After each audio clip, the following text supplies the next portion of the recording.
What other senses or states of consciousness have other people achieved?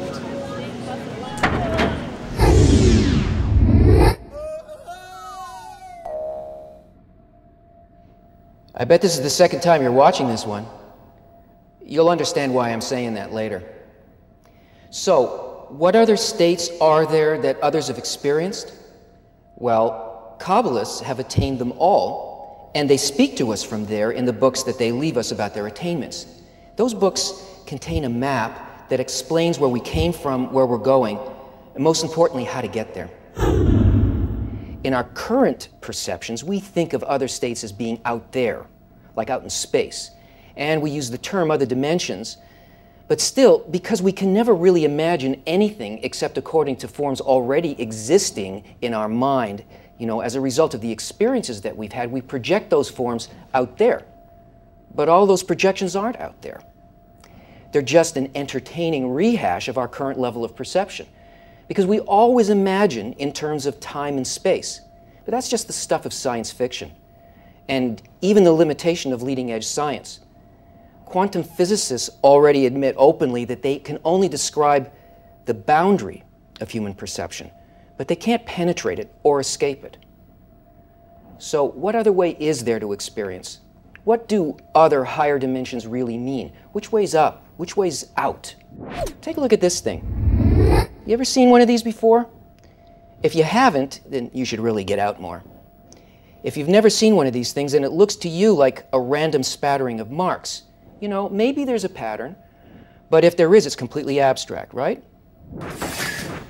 Actually, it's not abstract at all. Every mark in the pattern serves a purpose, and the purpose can't be achieved without it.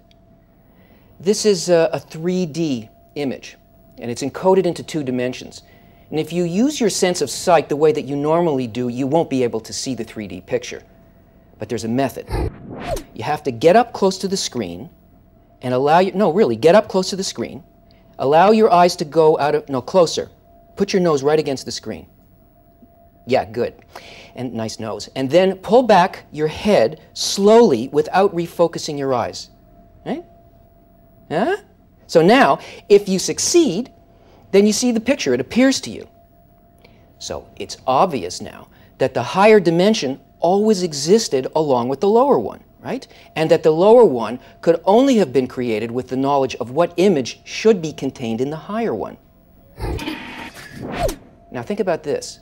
The idea to create such a thing as a 3-dimensional image hidden in a 2-dimensional drawing that would give you the pleasure of effort and discovery and revelation, that comes from an infinitely higher and quantitatively different dimension, one that you could never have imagined by just focusing on dots separated in space on the screen. And that thought's encoded into the 2D image. So you see, each higher state is more inclusive, more creative, less material, and more caring and intentional. The Kabbalists who have penetrated the highest state tell us that it is absolute love. Of course, we only get there if we want it enough to learn how to do it. Listen, I've got to go, but if you can't see the picture, then you can always just watch this question try again.